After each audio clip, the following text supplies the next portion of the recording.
Hello, PT Army. Welcome to the PTR show. The first of our new serialized podcasts. It's a little bit more loosey-goosey than the usual. Niall, please change your background. Than the usual video game book clubs. We're going to talk some news. We're going to talk what we're playing. It's going to be a great time. Yeah, sounds like it. Yeah, the fucking hype is so real. It's so real. Okay, grand. Lewis has been waiting for this for months. Have you? Yeah, whenever we talk about it. He has said a couple of times that he's sad that it's not happened yet. It was supposed to happen last month, but it just didn't. That's all. We need to see how this one goes for. I might hate it after this. Might do. You might. But the PT Army will be frothing in the mouth right now. That's true. They'll be upset. All right, so let's talk. What we've been playing, boys? What we've been playing recently in the last month or so? What have we been playing? What have we been playing? I have played a ROM hack called Pokemon Emerald Mini. That sounds really boring. That's mean. Come on, Alex. Guy works very hard on it. It's essentially a ROM hack on Pokemon Emerald where he makes everything really, really small. So you can probably beat the game in like 2 hours. So you, literally, like the first town is like 6 squares, essentially. So it's basically just the core elements of Pokemon Emerald, like little bits have like been enhanced and stuff. Like different areas have got like new Pokemon in and stuff. Like the gym leaders like gauntlets, so you can't like go in between every single fight and heal and stuff. They've changed like some of like the champion battle, some of the Elite Four. Yeah, it was just a good time. I really liked it. It was just Pokemon Emerald, but like I could be in like 2 hours. Did you finish it? Yeah. Yeah, I know you said you're nuzlocking it, weren't you? No, that's a different game that I was playing, which was Pokemon Crystal Legacy. Oh, damn, you play a lot of ROM hacks. Everyone always talks about this nuzlocking. Nuzlocking, well, I'm sure. Yeah, I'm sure Alex could explain what a nuzlock is to you better than I could. A nuzlock is essentially a Pokemon hard mode where you go into an area, you encounter the first Pokemon there, and then you have to catch that, and then you name it, and then if it dies, it's dead. Oh. Yeah, and you can only get 1 Pokemon per route, right? Or did you already say that? Yeah, 1 Pokemon per route. I'd say gift Pokemon are like fair game, and yeah, like that's basically the core element of it. People do things which make it harder, like don't heal in battle, have like level limits and stuff. So the first gym leader's got like level 12, then that's going to be your first. It's basically done as a way to create some sort of difficulty for the Pokemon games, because none of them are particularly difficult if you just play on a standard run. How many times would you say you've beat Emerald? Either of you two? Me, I'd probably... 100? Probably not 100, but probably like a solid 4 or 5 times. I've probably beaten it 100 times. It's one of the best Pokemon games. Here, actually. Like after all these years, it's still one of the best Pokemon games. Like it's just like as a whole package. That's the one that stopped my. Oh well, there we go. It's green as well. Yeah, that's the one that stopped my playthrough. I played the first 2, and then just Emerald just fell off. Well, that's probably because you're playing all the Pokemon games in order. It's because no one's ever meant to do that. No. Yeah, the first 2 took me 50 hours each, so I think I was done with that plan. They're too long to play one after the other like that. But there's also, you'll be interested to know now, something called Soul Link, which is another kind of Nuzlocke, but for 2 people. Yes, but it's basically it's the same rules as a Nuzlocke, except you do it with another person. And all the rules that apply in the Nuzlocke are the same in this, except the main difference is if your Pokemon are linked together. So, for example, if on route, 102, you both get the same, what the first Pokemon that you see. If Alex gets a Charmander and I get a Bulbasaur, if my Bulbasaur dies, his Charmander dies. Oh, so you play parallel to each other? Yes. What happens if you get very segment, what if you're 5 routes ahead of the other person? No, you can't let that happen. You have to basically wait for the other person before you can continue doing stuff. Oh, so is it a manual thing? If yours dies, then Alex has to go and kill his? Yes, he has to. Yeah, in his game, he has to go and release it or put it in a box. So it's not programmed in. No, I'm sure someone could do it, but it'd be really difficult. But yeah, it's just a way to make Pokemon more fun. Fun is a strong word to use. From what I've seen, it sounds like hell. Oh, it's definitely fun. No, it's really fun. Like just a Nuzlocke in general makes the game like 5 times more enjoyable. But like a Nuzlocke, a Soul Link just turns it into a co-op mode. Really, it just lets you play Pokemon with people. Yeah. And I just think that's a really fun thing to do, especially when it's not built in any way. It truly is just the make your own type of fun thing, but it works really, really well. And it'd be nice if Pokemon ever implemented something like that into their games. I don't physically see how they could. It seems like an impossible task. They probably won't because Nintendo are aware of them. I think like they know about Nuzlocks and Soul Links and all those things. Where did the term Nuzlocke come from? So it's from a comic, and the main character had a Nuzleaf called John Locke. Right. And then it was a meme that he he had like John Locke's face. Right. Okay. The Nuzleaf died. Nuzlocke. So it was like a webcomic type thing. Yeah. Yeah. Okay. Cool. You been playing anything else? Just that. John Locke the Philosopher. Is that what we're talking about? Yeah, man. Pretty sure. That's exactly what we're talking about. Okay. No, in it from Lost. I can't remember. I don't know. I don't know the ins and outs. What else have I played? I played Mario 64. Oh, right. That's a standard, though, isn't it? Yeah. Bug standard Mario 64. Pokemon Snap. That was quite fun. Yeah. Nice. Other than that, it's just standard video game book club stuff. Good shit. I just thought to myself, what's now going to say he's been playing because he's not played fucking anything in like a month. Metaphor, yeah. Well, we'll go to Lewis first then. Lewis, what have you been playing? I've only been playing one game because it's really, really long. And that game is Metaphor ReFantazio. One of the best JRPGs I've ever played in my life. I can't speak too much on it because one of the members of this call is still in the early game. Sorry, Alex.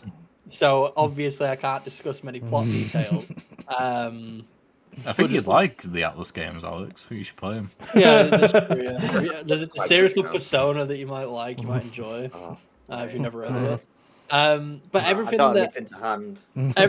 that Metaphor does, is some of the best I've seen it done. Seen it done in its genre. Sounds fucking dumb. Like JRPGs in general, but also Atlas games in general, it just does everything right. I'm approaching the end game, to the point where I may finish it today, depending on how much grinding I do need to do. I'm unaware at the moment. You sent me the spoiler last night. You're not going to beat it like anytime soon. Yeah, but I might though. You won't. If he goes on the grind, then maybe. I simply could. Right. If I said the word trials, does that mean anything to you? Yeah. Right. Well, there you know you're not going to beat them. Are they like that hard? You know what? Just go do them. I'm excited to see your reaction. Right now. So yeah, I may finish it today. I may not. Apparently. What level are you? Like across the board, generally. 58. Yeah. Nah. Okay. Like I had to get to 75 on everyone. Well, yeah, that is what I was worried about. Yeah, because I feel like I'm gonna have to. I don't know how I'm gonna quite grind yet. Just I know a spot. So yeah, I'm gonna have to look into that. Yeah, and you might have to tell me. But yeah, I've been really enjoying that. It's hooked me. It's like got its big juicy hooks inside of me. And I've been enjoying every second of it. The story's fantastic. The game's fantastic. I'm going to be really sad when it's over. Just because I feel like any game I play after this, at least for a bit, is going to suck. But that's fine. I'll get over it. We all do. We all fall in love with a game and then have to deal with other video games after the fact. But that's mainly all I've been playing. No, that's literally all I've been playing. But I'm definitely going to start playing a bunch more stuff after this. Because playing Metaphor has really gotten me back into the mood of gaming in general. And there's a lot of stuff I want to try, or just jump onto that I haven't actually played yet, such as the last. You want to play some? Yeah, you want to play some golf, didn't you? Golf. Yeah, Last of Us Part 2. Last of Us Part 2. Banger. No, yeah, the series I'm going to be tackling after this is The Last of Us, so that should be fun. But obviously, I can't speak too much on that yet because I haven't played it. Do you reckon we can expect a full PTR review of Metal 4 when the three of you have finished it? When Alex is done, definitely. I would 100% be down. Yeah. Yeah. Like it deserves. Alex guarantee will be done by the end of the month. Down. At the end of the month. Jesus. You've got a long way to go. You're gonna have to get grinding. No, me and Lewis were at the same point last week, and Lewis. Yeah. did this That is week. true, to be fair. So. Yeah, but when Lewis locks in, he fucking locks in. That's also true. Yeah, that's also true. I've been doing like 6-hour days. Yeah, I can do that as well. No, you can. Yeah, I'm just saying you need to be prepared to do it though if you do want to do it. No, I will. But like, once I'm back in the usual setup, then by the end of the month, I will do it. Okay, the Alex guarantee, boys. We got it. Alex guarantee. Big Noz. So I've actually been playing quite a few games, thank you very much. I just haven't been completing any. Don't count then. Yeah. So Pikmin 2, Niall. oh yeah, no, I haven't touched that yet. But what I have touched is, have you heard of a little game called A Space for the Unbound? No. No. No. Oh, okay. Well, it's a little pixel art game, right? So Oliver will love it immediately. Does it take like 2 hours? This is anime. Yeah, it takes 10 hours to beat. And yeah, so far, basically what the game is you're just a guy and you just fix people's problems. So you go into the head and they've got like a little flower and you gotta make it bloom. And you do that by, in the overworld, getting them stuff that they need and fixing their issues. But the game, without spoiling anything, has a lot to it. That's like, it reveals itself to you quite quickly, but it's very under the hood. And it didn't help that the first time within the first 20 minutes, the first twist that happened, I accidentally fell asleep right before it happened. And when I woke up, everything was very different. And I had no idea what was going on. And also at the same time, the character had just woken up. So it was very trippy. But in playing that, I've also been playing. I started Kenna Bridge of Spirits. Did you know? Fucking hell. I did. Yeah. What? So that was fine. I did up to the first boss, so played about an hour of it. Like, gameplay seemed fine, looks very nice.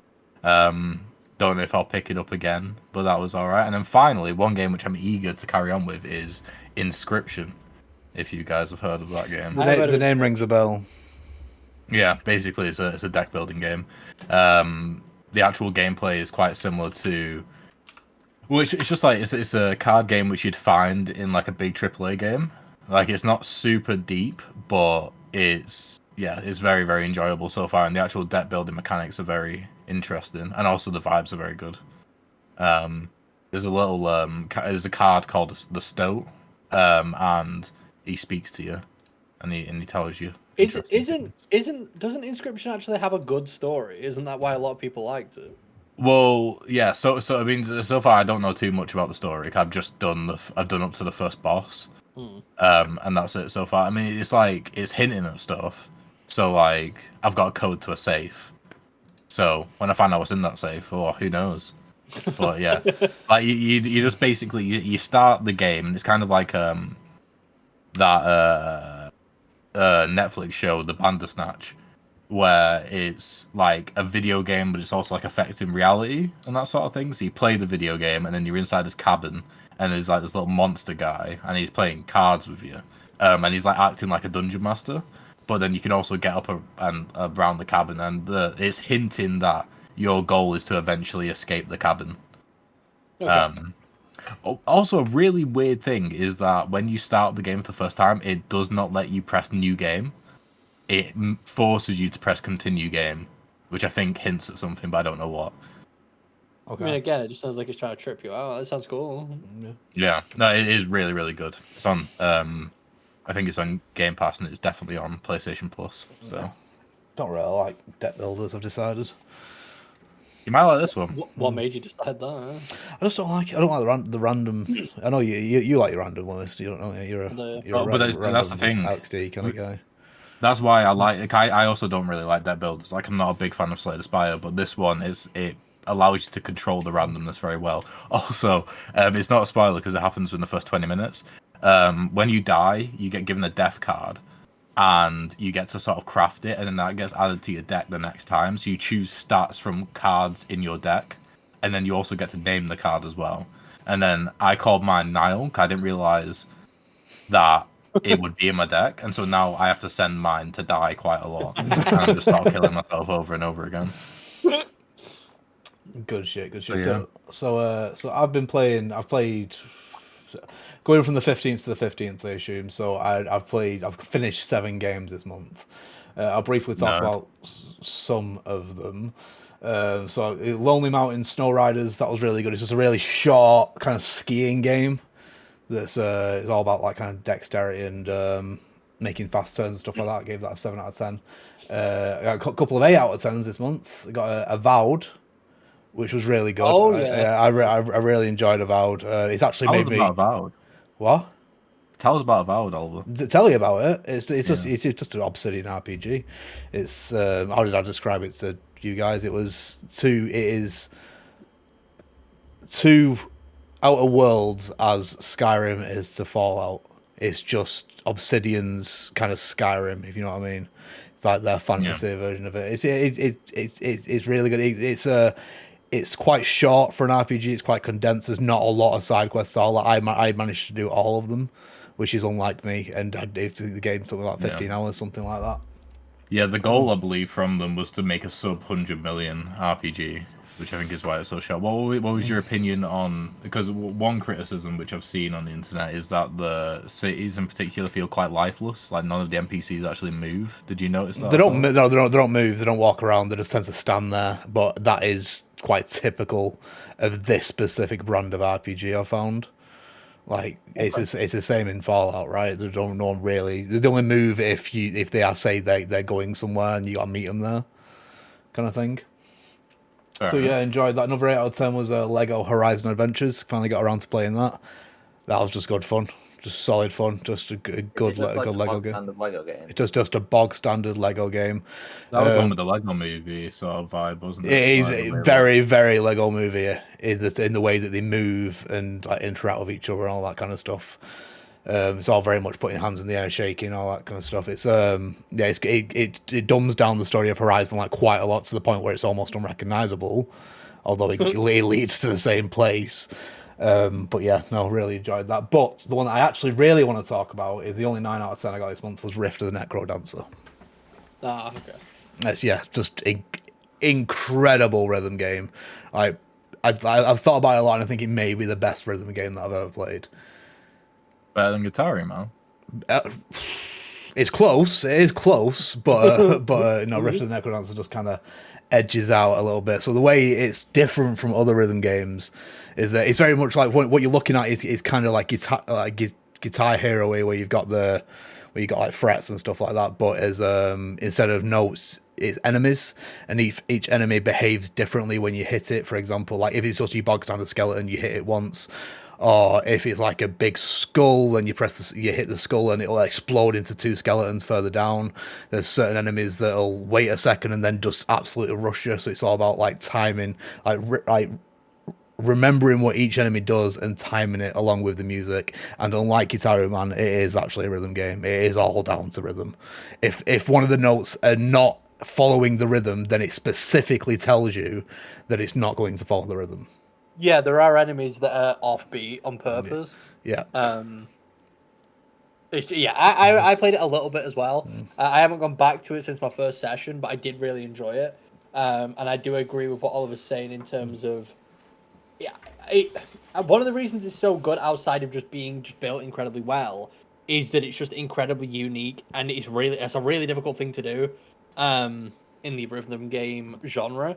I don't know if it's oversaturated per se, but it's just very difficult to go up with new mechanics, but then still keep the idea of what a rhythm game is. And Rift of the Necrodancer does manage to do that. And it's also just really impressive coming off Crypt of the Necrodancer as well. Because what they did with Crypt of the Necrodancer, I don't know if any of you played it, but what they did with that game was already really impressive. So to make a game that's still in the rhythm genre, but they basically did a completely different thing, is just very cool. What I've heard people say is that like this studio takes a genre and makes the hardest possible version of it. Yeah. Because from what I heard, Crypt of the Necrodancer was absolutely rock solid in terms of like roguelikes. Yeah, Crypt of the Necrodancer can get really difficult, especially if you start doing any of the challenge stuff, or if you're on like a system that supports achievements or trophies.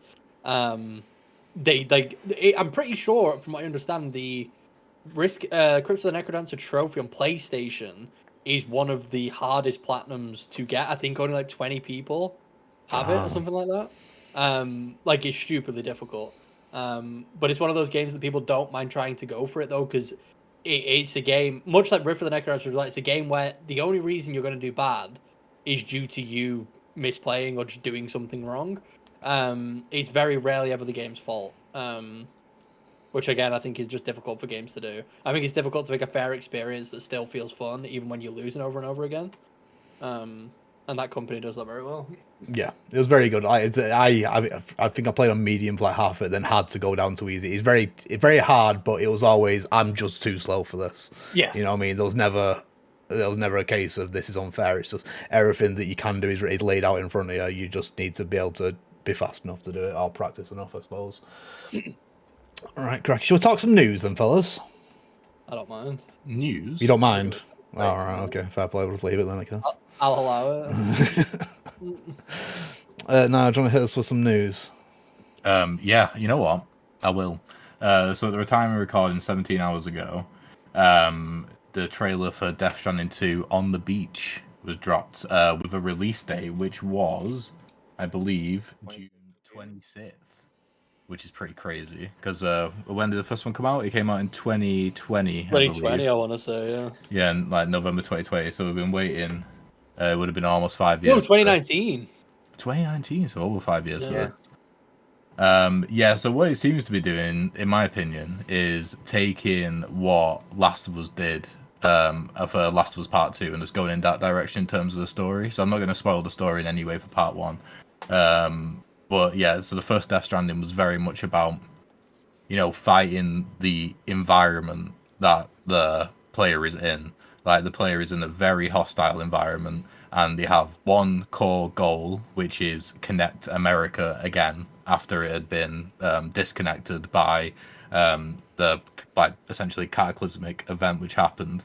And Part 2 seems to be about, now that everything is connected, what's the effect of that? Like, how are humans now gonna fuck it up again? That they're gonna be the main issue going forward, and it's how they're gonna deal with it. They are massively increasing the cast of characters. From what I can tell, they seem to be. From what I've said, I mean, like in the trailer, you can watch it. There's very, very little Norman Reedus, which makes me question whether or not we're going to be playing as Norman Reedus the entire time, or whether or not we're going to be, swapping between a few different characters. And we'd have to go back to the first trailer because the new guy, I can't remember his name, might just be the new Mads. And the way he worked in that is he jumped in every few hours, and like there was like a cinematic, and he was kind of like a pseudo big bad, but not really.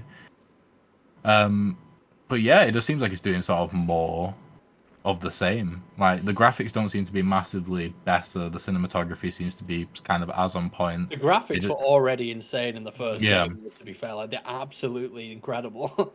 Yeah, exactly. So I mean, it might make your PS5 take off. I haven't played a game which has made my PS5 do that yet, but it certainly made my PS4 take off a few times. Yeah. Yeah. I'm gonna say now. I just don't think I'm gonna play it. What? Wait, you don't think you're gonna play Death Stranding 2? I don't think I can.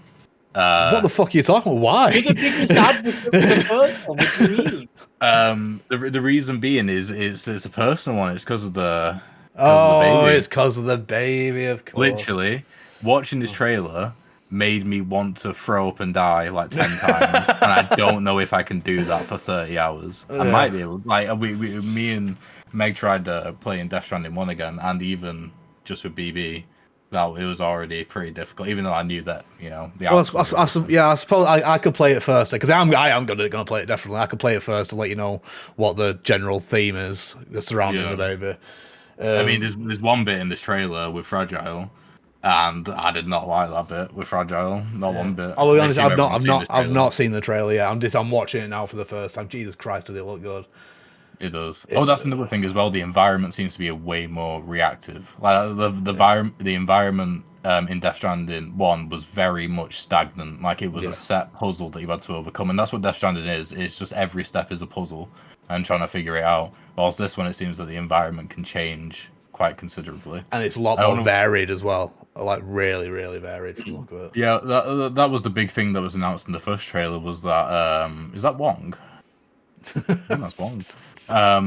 From Doctor Strange. That's Fragile. That in Death Stranding 1, that you're putting together America, and in Death Stranding 2, it seems to be that you're visiting a lot of the rest of the world. Here we go. This is the bit which I hated. I'm not looking. I'm too scared. I don't want to get spoiled. What's going on? She'll realize in a sec that she can't teleport both of them. Oh, what the fuck? Yeah, literally. Oh man, that's down. I wonder what happened to her skin. Was that in Death Stranding 1? Was that? What do you mean? Because obviously, like, she was very much covered up because of what happened to her body. Yeah, I don't know. Maybe, I don't remember that being resolved. No, I mean, I just know that she's fragile, but she's not fragile. That is true. That's the biggest thing I remember about Fragile. That's important to remember as well, Lewis. Yeah. That she's fragile, but not fragile. Yeah. Okay. Yeah. I'll try and remember that. Yeah. I mean, it just looks good. It just looks great. Like, I'm glad that what's he called? Troy Baker's back. I'm especially glad. You can't keep him away. You can't keep Troy Baker away from fucking anything. Yeah. But my sort of shadow MVP of Death Stranding 1 was Hartman, and I'm glad he's back, and he seems to be back in a big way. Like, I really, really like that character. Yeah. That's good, yeah, because his character felt kind of like half-baked. Well, not half-baked, there wasn't enough of him. Yeah, like he was definitely, in terms of like the characters themselves, the most interesting character in the game, and there was very little of him, so I'm glad we're getting more. His story didn't get resolved, did it? No, it did not. We haven't seen any Die Hard Man. We haven't seen Mama. We haven't seen Guillermo del Toro. I think he's called Dead Man, isn't he? Yeah. But it'll be. We got Tarman there, Higgs, some Elfaning's character. Dolman. Yeah, these are all new characters. These now. Charlie. There's Hartman. Red Samurai. She was in she's in Jedi. She's in everything at the moment. Yeah. Well, there we go. Yeah, the trailer's gone for a lot longer. So I know we can. But yeah, it just looks good. It looks like Death Stranding, but the second one. Yeah. Well, I'll be definitely be playing. I'd love Death Stranding. Well, I didn't love it. I hated the fact that I loved it. Yeah. Yeah. It's a banger. But it'll be good. But we'll move on. Alex, you can go next. What's your news? My news. It's not like thingy. We'll probably end up talking about Metaphor again. So Sega promises fewer new games, but deeper investments in Sonic, Atlas, and Like a Dragon. And there's also evidence for a Persona 4 remake because of one of the singers apparently. Because one of the singers. Because one of the singers is apparently being recorded in the same studio as every other Persona game that they've worked on. So, I actually have questions for Niall and Lewis. Would you prefer them to work on a Persona 4 remake, or would you prefer them to expand and maybe do Metaphor 2 or another title, which is Atlas-like, like Metaphor was? Metaphor 2. I mean, yeah, after playing Metaphor, I've already said this a couple of times. If Persona 6 doesn't copy a lot of the things from Metaphor, the game is just going to be way less enjoyable after playing Metaphor. Yeah. Like, Persona has been ruined ever so slightly because of what Metaphor's done.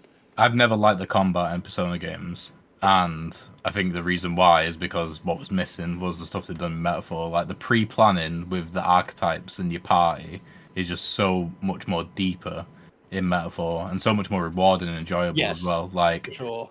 I need to play Persona 5 again and actually complete it this time, but I'm struggling to think I can go back. That's the thing as well, that is what I said before I started playing Metaphor, was that I was worried that I wouldn't like it because I really like the setting of the Persona games. Like, I think the structure, the context is all really interesting, but I just don't like the combat.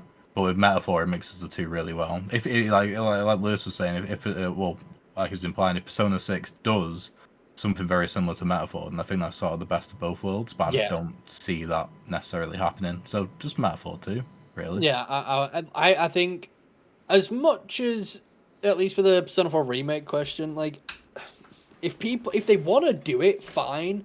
I think it's wasted resources, to be honest with you, because I think Persona 4 is perfectly playable.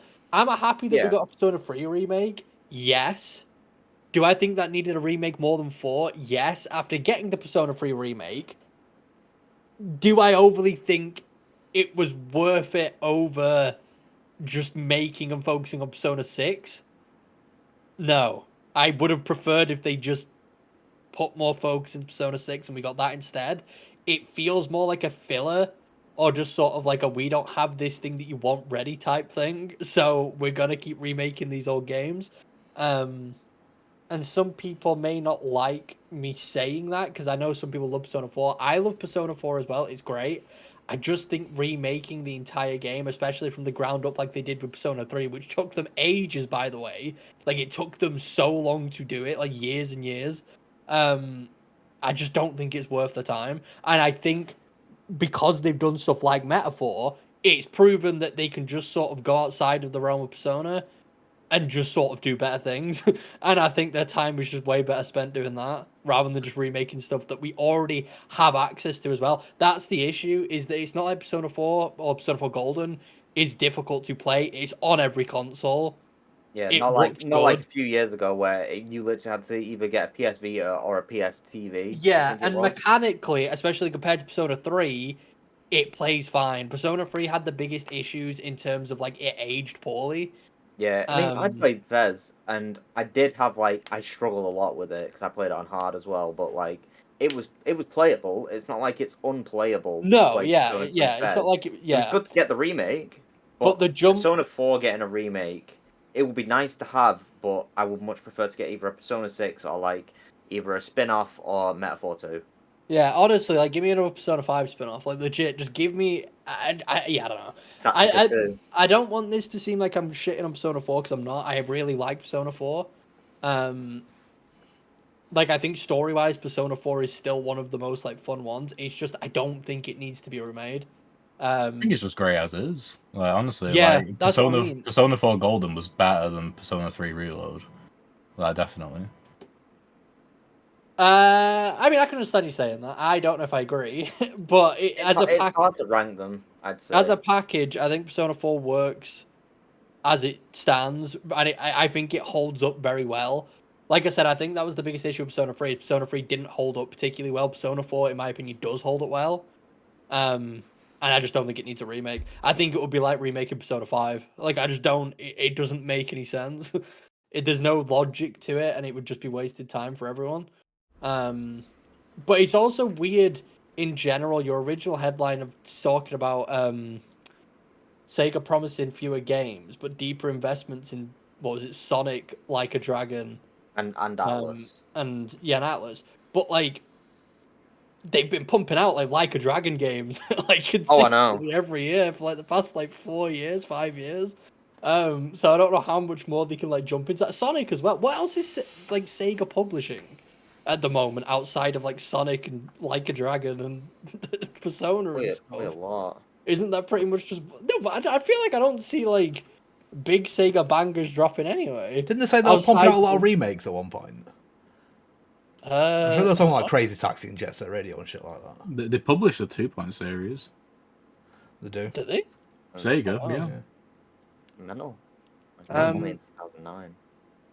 But yeah, I don't know. I mean, Atlas, especially as a company, I'm happy Sega pumping more money into them, because Atlas just make very good stuff. Like, no one could fault Atlas for what they're bringing to the table, especially in terms of JRPGs. And I think a lot of other companies can't quite match what Atlas is doing. So just keep pumping money into Atlas. They do Football Manager as well. Oh yeah, they do. Except that got cancelled, didn't it? Yeah, they're skipping this one and going to the next one. Wait, they're actually skipping a year? Yeah. Yeah, it got scrapped. It was meant to come out in May, I think. Yeah, it got pushed back like 3 times. Yeah, and then the third time they just straight up said, yeah, we're just not releasing it. Damn. Like, sorry, but it's not happening. Right. I don't know why, to be honest. I guess they just think maybe they can make a better game if they just spend longer on it, I suppose. That should be the general consensus all around, I guess. Yeah, but you think? Because like WWE, their 2K games, they took a year off and they came back a lot stronger. I think they took 2 years off. But 2. Maybe. Yeah. Who knows? Came back throwing out numbers.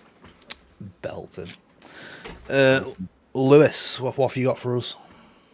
My news is relatively short, but it is an important one.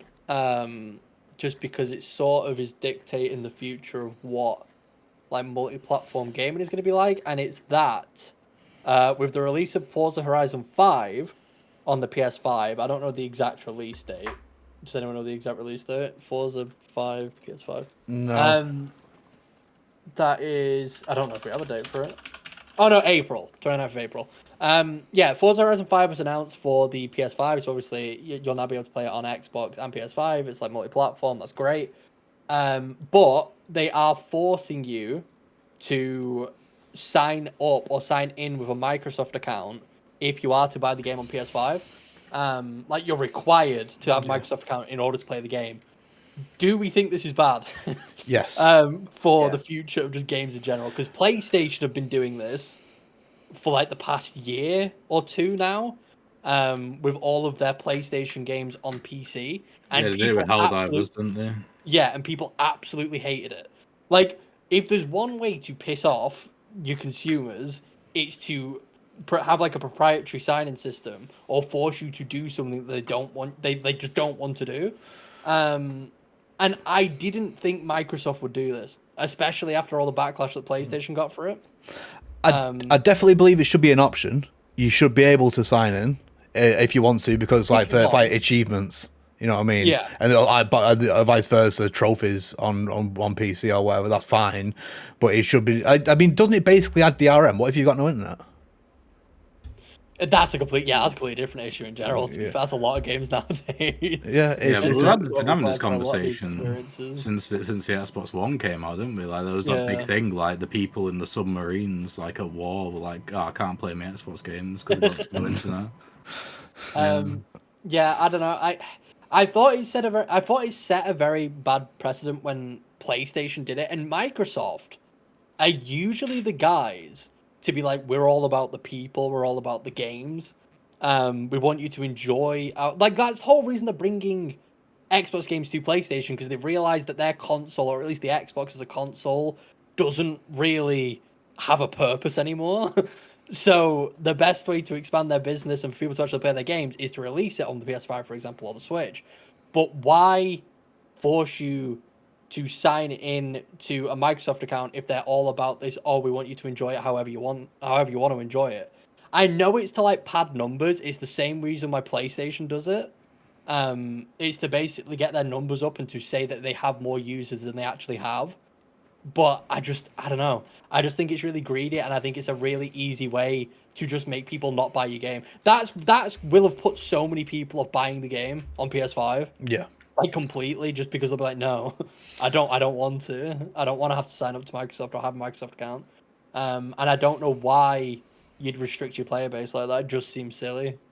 It just seems pointless. Yeah. So I can't. Yeah. Like, can you guys? Do any of you guys can think of any valid reason as to why it's necessary or why we need it to be like that, other than, like I said, just padding numbers? Data, isn't it? No, but that's just padding numbers. That's all that. It's just no, I mean like getting data. Data is very valuable. They'll probably done a cost analysis. Something like the value of this data will be more than the value of the extra copies will sell. But do you think, though, and I think this happened with Helldivers, I'm not 100%, do you not think that people are just going to get mad about this and then Microsoft will remove it anyway after a set period of time? So is this on PC as well? No, sorry, no. You need an Xbox account anyway for PC because it's on. Well, yeah, PC because it's on. Yeah, because it's on Microsoft. I think it'll just be a lot quieter because that's the problem with PC is that Steam reviews can be very, very loud, but PlayStation reviews aren't quite as loud. So it's not even PlayStation reviews just don't exist. PlayStation. Yeah. I don't know about Xbox. PlayStation is the worst in terms of its storefront because there's no sort of review system. I think they're trying to add one or implement one, and I think it might be in beta. But there's currently no way to actually see reviews on the PlayStation Store outside of just stars. And I just don't think people tend to review stuff on PlayStation. I wouldn't even know how to go about reviewing something on PlayStation or leaving a rating in general. Yeah, no, I don't think I don't think there is a way. Yeah, so you'll see a lot of anger on Reddit and like news sites and stuff, but it won't be nearly as bad as if it was on Steam. I don't think. What? So do you think this will just sort of die out and fizzle out and just nothing will happen? Yeah, I mean it's got a much bigger chance than it being on Steam. Yeah, it's like because the like God of War or whatever got review bombed on Steam because you needed the PlayStation sign-in. That's very visible, isn't it? I suppose when you're buying the game. I think review score is so important on Steam as well. Like it drastically affects like your visibility on the store, which makes companies react to it. But that's not the case on the PlayStation Store.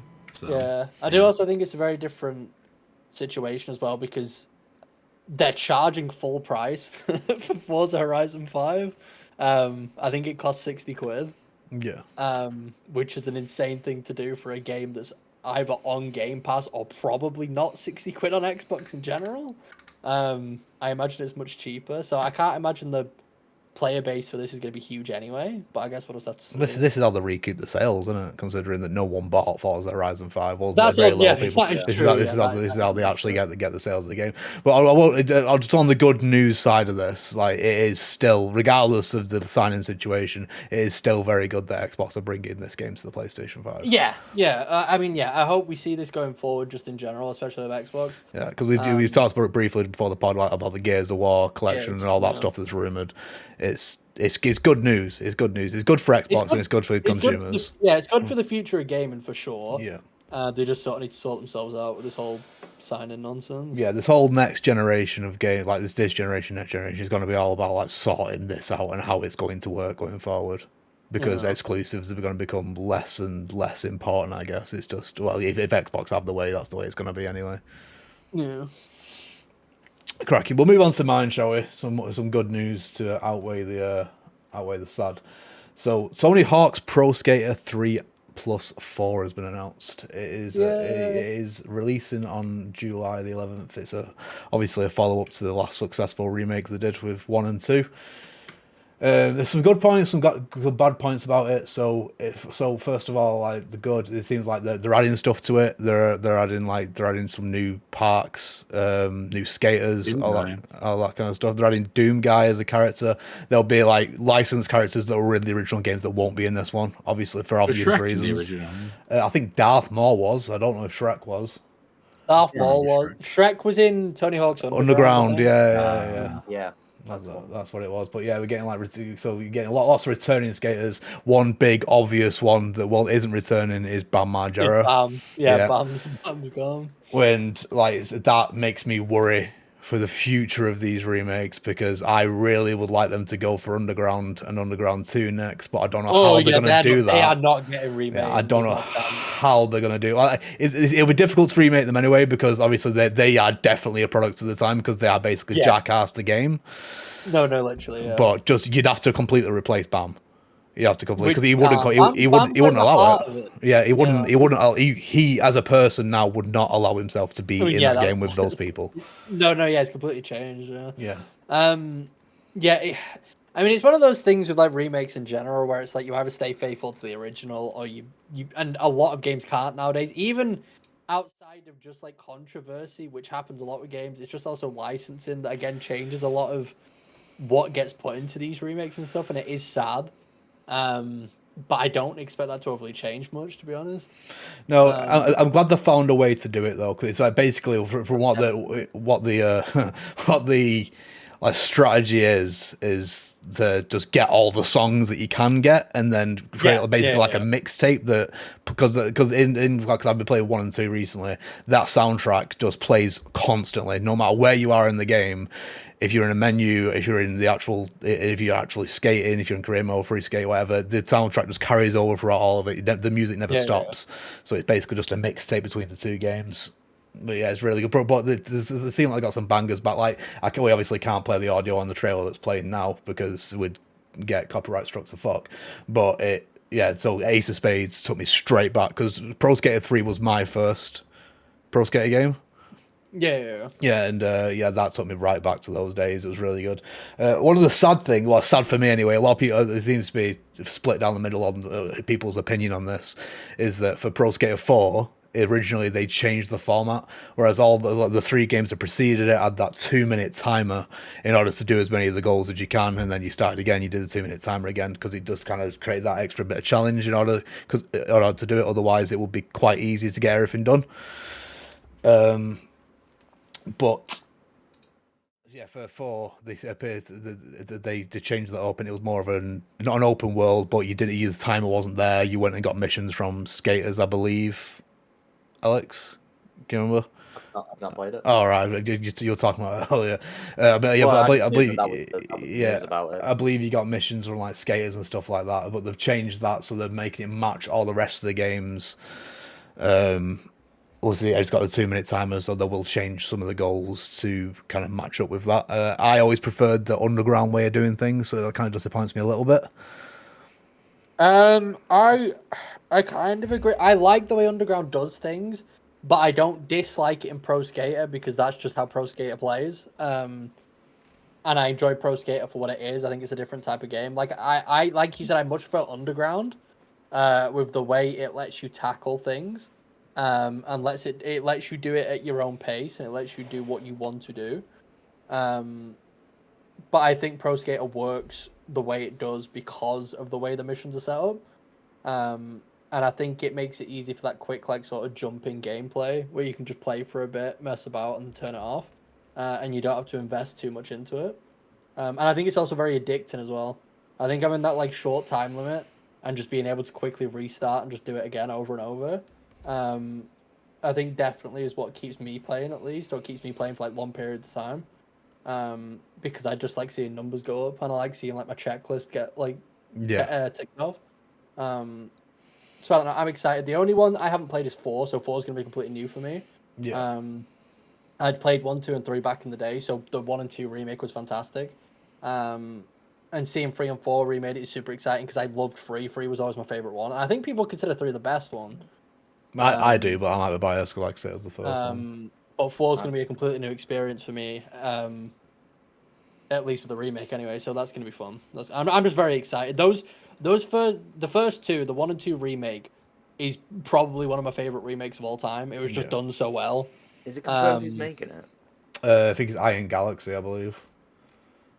Iron Galaxy. Yeah, because it was Toys for Bob on it who made. Yeah, that's like the only worrying thing about the remake.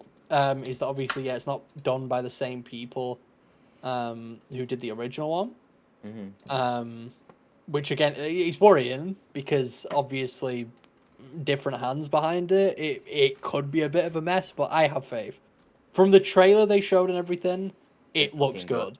So yeah, I'm not too worried, at least not now anyway. Yeah, but So and there's good and bad points to the fact that it's Activision. It's because now Activision's obviously in the Xbox ecosystem, so it's with Game Pass day one, which is great. Oh yeah, it's Game Pass. Game Pass day one, but also it's like the Doom guy skin and the Revenant and the wireframe Tony or whatever it's supposed to be is locked behind the paid versions. Is it exclusive? Yeah, it's locked behind the paid version, which sucks because Doomslayer would be the guy, you know what I mean? But I'm not paying. That's really dumb. I didn't know they were doing that. Yeah, that's stupid. It's on Game Pass. I'm not paying any extra to play Doomslayer. Yeah, but it would have been good. Why would they do that?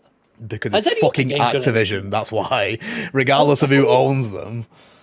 I know, but has any other game done anything like that, at least recently? That seems really stupid. So that's what they want to do, I suppose. That's the way they want to do it. it goes against the kind of like the ethos of these games as well, because these were like games where you could unlock everything in the game, and that was part of the excitement of it. You unlocked like new skins and stuff like that, and it was just better back then. I suppose sound like an old man, but it was better back then. Anyway, anyway, we shall move on to. I don't know what we're calling this. We can't call it a topic of the show because someone else has already done that. The big talking point. The big talking point rolls right off the tongue. Yeah. So we're talking about the topic that we're discussing is the Switch 2, because we haven't really talked about it yet on the channel. More like the Switch poo, am I right? Incorrect. Completely. Well, Okay. we don't know, but I definitely think incorrect. With the way Nintendo are acting, it's the Switch poo to me. Like the console might be good, but I'll stick the trailer up for anyone who hasn't seen it.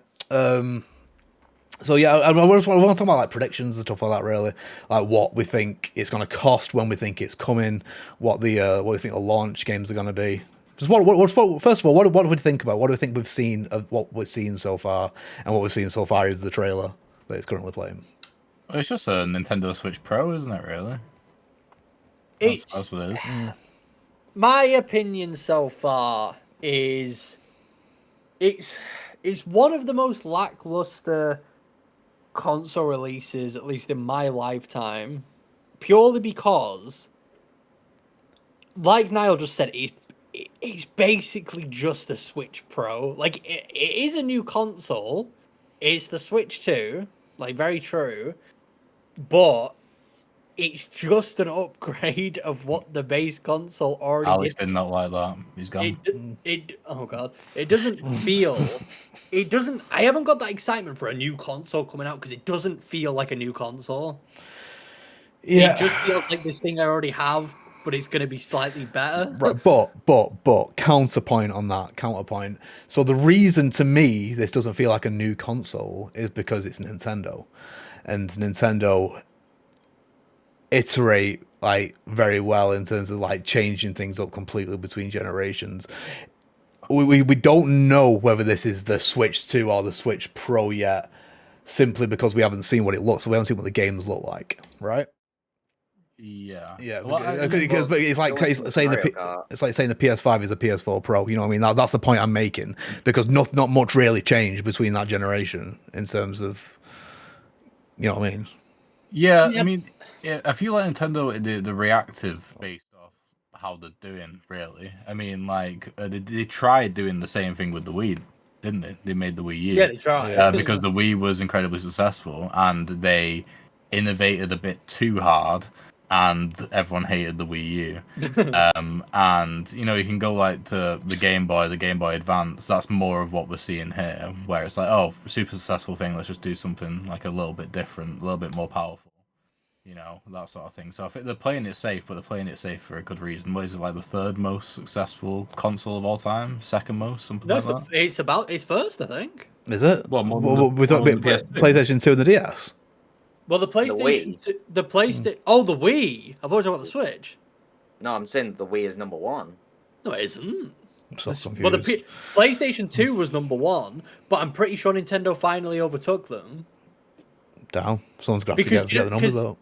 No, because PlayStation kept pulling like, oh, we actually found these 5 million consoles that. So is PlayStation 2 and then DS, then Switch. Oh no, but the DS doesn't. The DS cheats though, because that's all the DSs, isn't it? It's not just. Just talking about consoles, not handheld. It's PS2, Switch, and then PS4, the third most. Yeah, PS4 is like 110 mil or something. Isn't it? 117. No. Yeah. So the Wii's actually fifth, behind the original PlayStation. So that's mad. He was double wrong. On that one. Always am. I mean, I think it was a much better idea calling it the Switch 2, like instead of like a Wii U type situation. Like they definitely learned. Oh yeah, we're not making that mistake again. With the Wii, they did such a stupid thing with the Wii and confused everyone, because people still weren't sure when the Wii U came out if it was just another Wii or if it was a completely different thing or whatever. So calling it a Switch 2, very smart. like I think that was definitely the right decision. You just missed some words in that sentence. And calling it a Switch 2, very smart. It was. Sorry. Calling it a Switch 2 is very smart by them. And they definitely wanted to play it safe after what they did with the Wii U. But I'm just finding it difficult to get excited for it. And it's mainly, like Oliver said, maybe it's just because we haven't seen the games yet and what it can actually do. But it's the other thing that I'm also worried about. And I mean, we obviously, yes, we have this problem with the PS5 as well. Less so, because there have been exclusives for it. But at least with the Switch 2, I don't see a future at the moment where it's going to be exclusives for that console. I understand what you're saying. Odyssey 2. No, if they release it'll a be Mario game, it's coming out on Switch 1. Oh, right. I see what you mean. Yeah. My issue is that there is not... at least not for like years, but like the ecosystem with the Switch is so big, they're not gonna like alienate those players. It wouldn't make any sense. Any game they release on the Switch 2 is gonna come out on the Switch 1, and that's what I'm worried about, because we already saw this problem with the PS5 in general, where when it wasn't exclusive games, when it was games that came out on the PS4 and the PS5, developers like openly admitted that they didn't do as much as they could because they still need to make the games for these old console, and we know what the Switch is like. It's awful. It's terrible, and it worries me because I just feel like they can't, or they're not going to be able to go all out on whatever it is they want to do, because they've still got to try and cater to the 150 million like sold console. Like I don't know. It's difficult. It's really difficult for me to get like super pumped about it. As much as I enjoy tech, and I'm gonna buy the Switch too. Oh, yeah. They haven't shown us this whatever the fuck it is, the Switch 2 Direct Bonanza. I'm gonna buy it. I like tech. I like new consoles. I like that theoretically I should be able to play my Switch games at a stable frame rate and hopefully a stable resolution. But at this moment in time, especially, it's all just a bit worrying, and it's difficult to get excited for something where all I can think about is how they're not really going to utilize it to its full potential. They said that it's going to be physically backwards compatible. Yes. Yeah, in the trailer. Yeah, it was in that trailer. Yeah. All right, okay. I was thinking they might like put like a little notch on like new cartridges and like. They could still do that. Yeah. That is they could. It worked last time, so why not do it now? They can't go in the original Switch. Yeah, exactly. Right. So what do we? First of all, what do we think it's going to cost? £399. £1,000. £3,000. Yeah, I think it's got to be in the 400s on it. I'm going to say it's going to be about 450. I say. I'm going to say 49. I think £400, $400.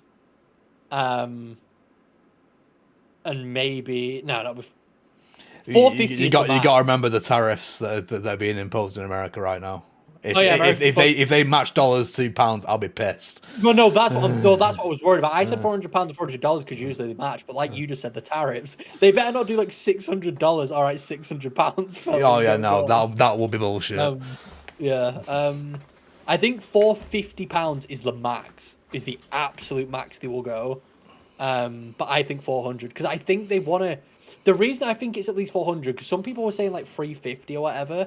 I'm pretty sure like a regular Switch, if you don't get it on sale, is still costing you like 280.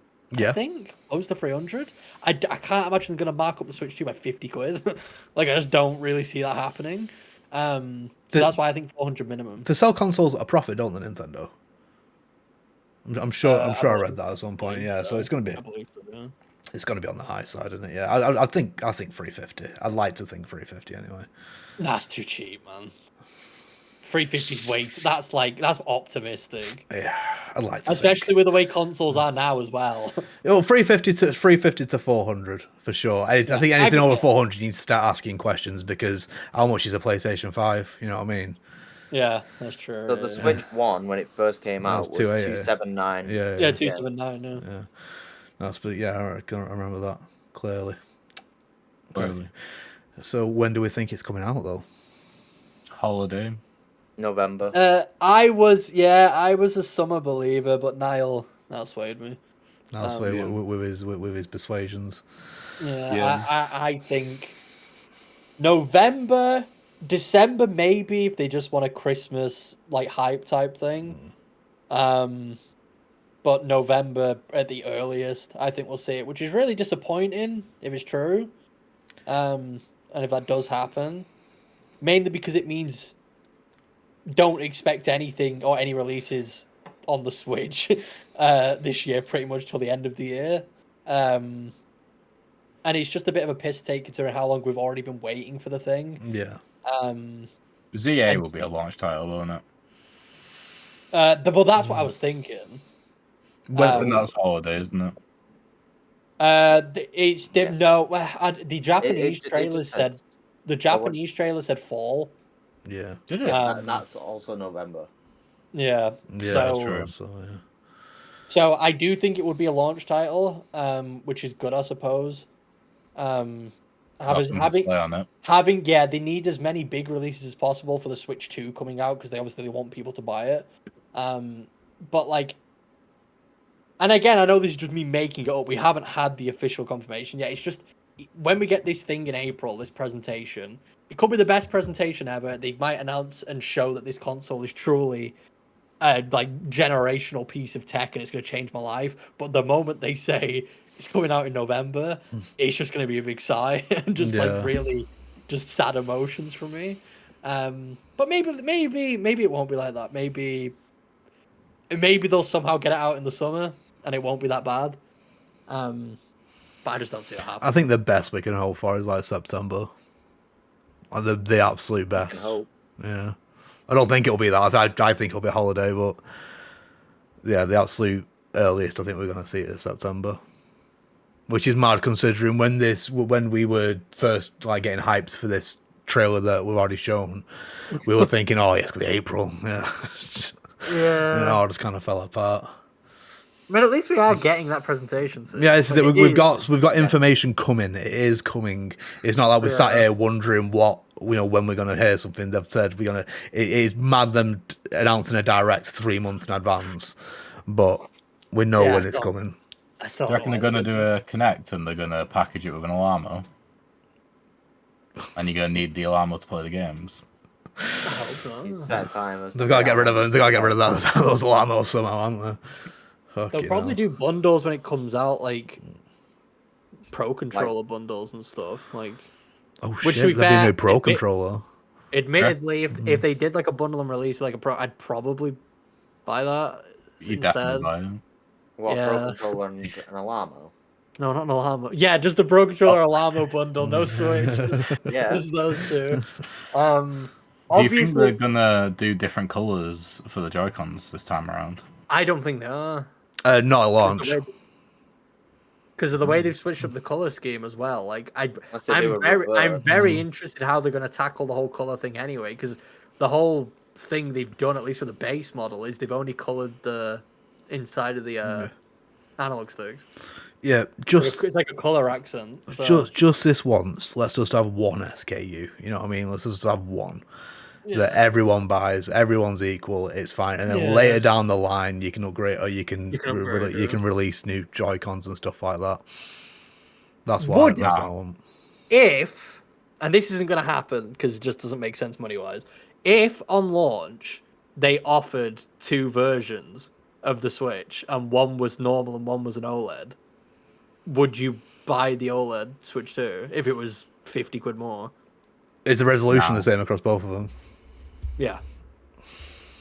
I don't care. I mean, well, that's nonsense. OLED is definitely amazing. It is great. Yeah, please don't. Yeah, that's just a silly thing to say. It's just black but blacker. It isn't just black but black. First of all, it's true blacks. First of all, it's true black. But second of all, it's not just the blacks that are made. I need that. I don't like saying this. It's not just the black colors that are made better. It's all the colors. It's the entire screen. I said I was having this discussion a while ago. I think people are spoiled by OLED as because of phones. Yeah. I think people don't realize how good OLED is because pretty much everyone's phone is an OLED screen. and it's nuts. If you actually take like 10 seconds, if you ever have like an OLED device and like an OLED device and look at it, it makes your gaming experience or just watching experience 20 times better. And that might sound stupid because it's just colors, but it really does change how you play things or how you watch things. It really makes it that much better. Me, when you ask the question about whether they're going to get OLED or not, it sounds like you're going to get an OLED if there's one available. No, What's the maximum, I would. what's the I maximum would. price increase you tolerate? Like, say if we're going 400 for the base model, what would you pay for an OLED? What would I pay for an OLED?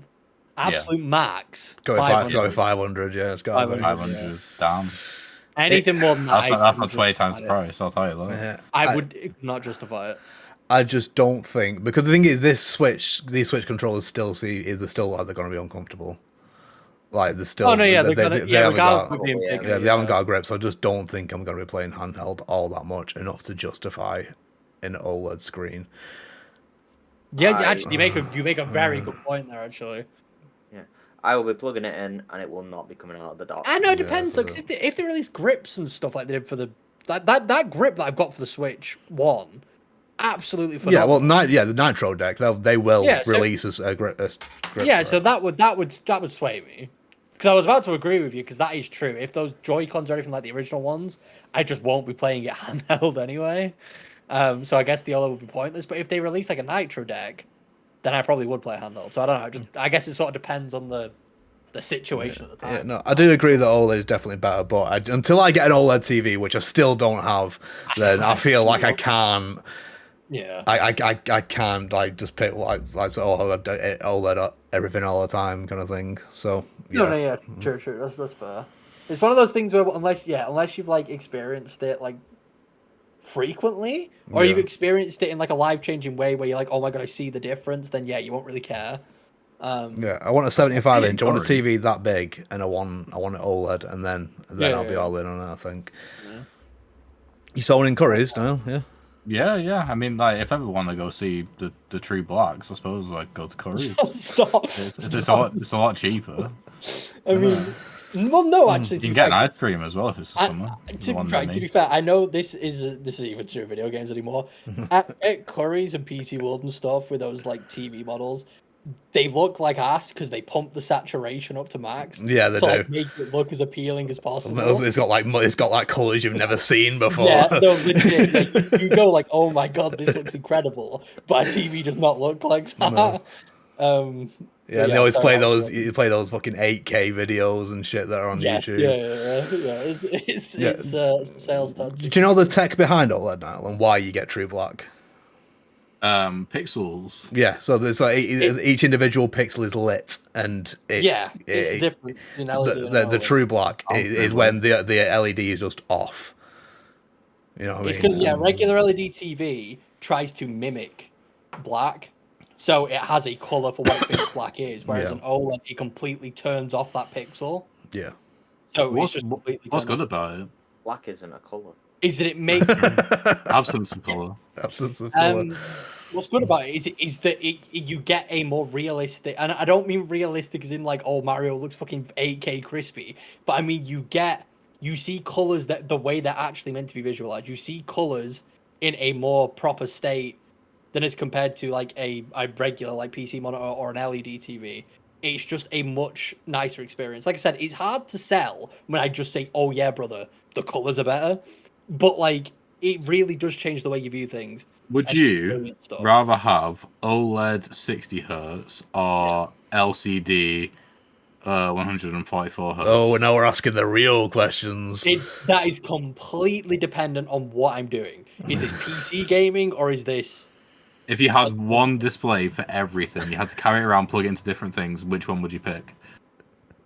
For everything. Literally every single thing. Probably the 60 Hz OLED, because my PC is probably one of the only things that can... Because you don't need more than 60 Hz, that's what you're saying, basically. Yeah. No, never for anything. It's a PS5, an Xbox, a Switch, like they're not going above 60 FPS, are they? So like, If I had to use it for everything, literally every device, then yeah, I would get the 60 Hz OLED. I hope I never experience 144 Hz. I hope I never see it in front of me. I hope you do, because don't. it baffles me that you can say with a straight face there is no difference, or it doesn't feel different, or it doesn't look better. It's just a ridiculous statement to make, regardless of like people say, oh, you know, it's an age thing. It's like, oh, I can't. At a certain point, you just don't notice. Bollocks. It's bollocks. It's just not true. So it's just utter bollocks. bollocks. It is. If you had Oliver, if you had a monitor, two monitors right in front of you, and one was 60 and the other was 240 hertz, and you moved your mouse from screen to screen, you would notice within like a second. You would instantly go, "Oh shit, this is really smooth." My mouse looks pretty smooth right now, you know. I'm noticed that as well. It's smooth because it's fucking locked. You literally can't see higher than it's meant to go. I would if the answer was pressed to me, I would choose OLED over the higher frame rate, obviously. All right, so let's get on to launch games then, fellas. What would we think is launching with the Switch 2? Obviously, we've talked about ZA. Right, Odyssey 2 isn't happening. I'm going to put a stop to that right now. It's not happening. Do you want realistic Metroid answer? Prime 4. What? That's a good shout. Metroid Prime 4. Oh yeah, no, yeah. I'd like to think that I've that ready. If anything, I think that's why it's releasing so late in the year. Yeah. Because it's waiting for Prime 4. Yeah. If we're talking about realistic answers, I think Silksong should be up there for sure. Yeah. I mean, like you saw the shop change from Switch to Switch 2. Yeah, the shop page. So I reckon that's a launch time. I also saw all those updates to game about Silksong over the past 5 years. Yeah, I'm excited. You know what? I'll put a bargain bucket on that.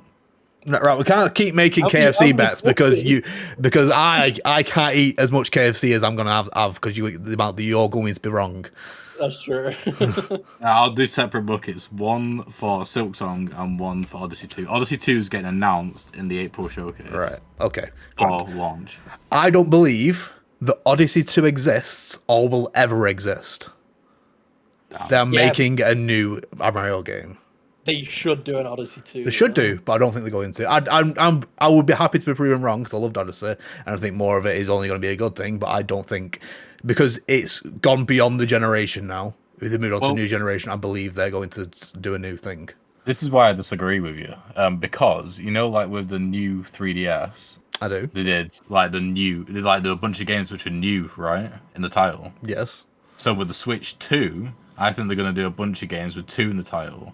They're going to do Tears of the Kingdom 2, Odyssey 2. They're going to go back and they're going to go back and Tears of the Kingdom 2.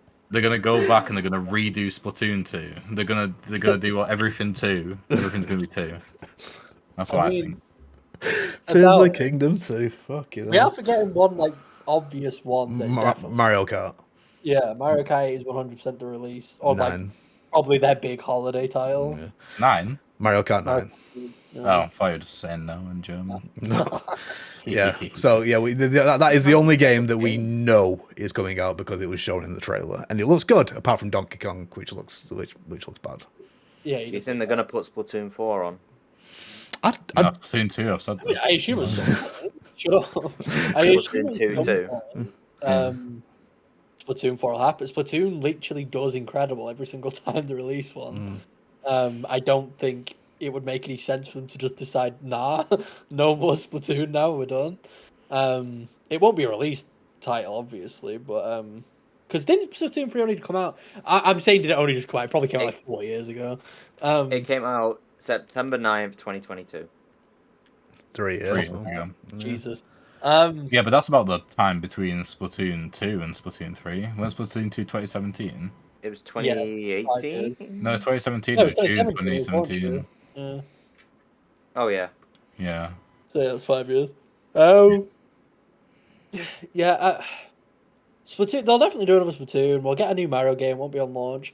Pokemon, I think they have something else cooking that isn't ZA as well. Oh. I don't think it's Gen 10. I think they have a game though cooking, like a spin-off or a remake or something. Scarlet and Violet 2? maybe. You reckon? Fuck's I don't think so. Have they done a tour of any of the Pokemon? Yeah, games? Black and White Yeah, is the only Black one and White that too. Well, I don't think it's scoff worthy then. No. I think No. essentially. It's Black and White 2 was like replacing like the Emerald or Platinum, weren't it, kind of thing. Yeah. Yeah, but whereas but then with Sword and Shield and Scarlet and Violet, they just did DLC instead, right? Yeah, well, Yeah. that's been the shift Yeah. since Sword and Shield. Now is that instead of a third game, they can just make DLC Yeah. and then just sell it. So that seems to be what they're doing. I don't think we're ever going to get these third versions anymore, unless they're feeling extra greedy, like super greedy. Like if they wanted to be super greedy, you do Scarlet and Violet, all the DLC, and then you do like I don't even know what you'd call it. Not Emerald, we've already had that, but you know what I mean. They do a version that combines third both. version. Yeah. But they're not that greedy yet. But that could change, obviously. Just depends how they're feeling. Yeah. But what I would like is for them to not release any kind of remastered or re-releases of this generation now, because we can already play everything on the Switch.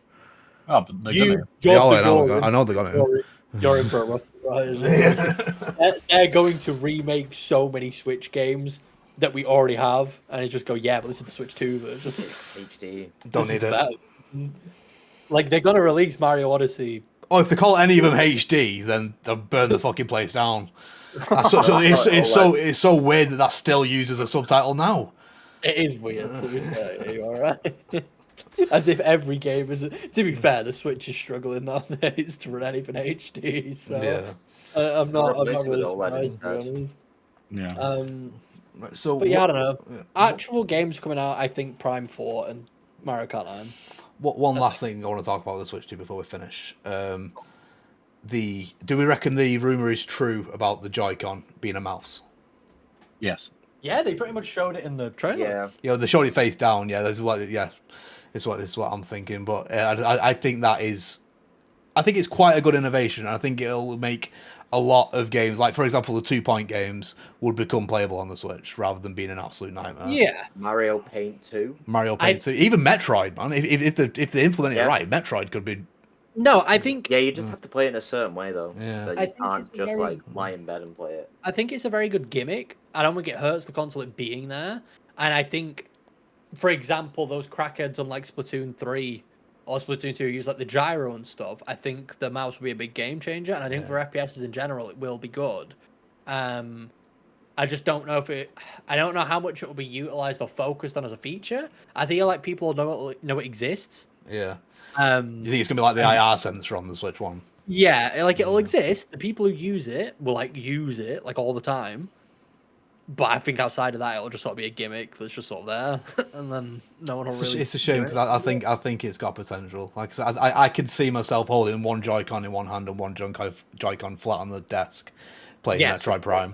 You know what I mean? Yeah. Sure. Yeah. Mouse aiming like that is always going to be like superior in every single way. So if I have the opportunity to do it and it feels good, that's the thing I'm kind of worried about is like how, like ergonomically if it's going to feel. Because they'd have to make like a case for it kind of thing. Well, yeah, like because the thing is with a mouse is wide. Yeah. It covers your entire palm. A Joy-Con is a thin fucking just nothing. So I don't know how comfortable it will be to actually hold it like a mouse. Yeah, and they'd be thinking of that. They'd only be thinking of holding it that way as well when they're designing games. They won't be thinking of like third-party peripherals or anything. So yeah, I see what you mean. It could quite easily just be a gimmick. Yeah, so that's why I'm worried because Nintendo do that sometimes where they do add features and it's like cool, but no one's going to use it. But well, like 10 people will use it. But like, yeah, we'll just have to wait and see how that goes. But I think that is confirmed pretty much. I know they didn't explicitly say it, but based on all those whatever it is, those blueprints that they had of the build of the console and stuff, and in the trailer that part where they are moving like a mouse, I just think it's pretty much confirmed. Yeah. I'm sure we'll see more of that in the. Well, there needs to be one gimmick, didn't there? They can't go a generation without one. No. Love gimmicks. Yeah, they always have to. Yeah. Well, everyone does. Like PlayStation do with the triggers and then they had the HD rumble on the Xbox One when that came out with the Kinect. Every console has a fucking gimmick. Yeah.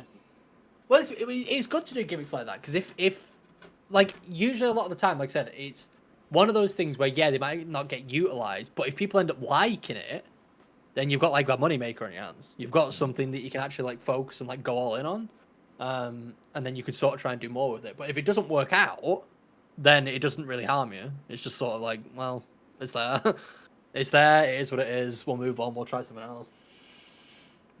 All right. Cool. Right. I think we've discussed that in depth. Thoroughly discussed. Yeah, so that was the first. Well, technically, it's the second episode of the PTR show if we include the one that was a million years ago. I don't remember. I don't remember what we did in there. I don't remember at all. No, we talked about Hogwarts a game Legacy. that looked like Last of Us that got Oh, cancelled. I remember. Yeah. Interesting. Yeah. All right, Niall, dickhead. Right, okay. So we'll sign off there. Think of a cool sign off. PT Army, we salute you. There we go. We'll see you later. Bye-bye.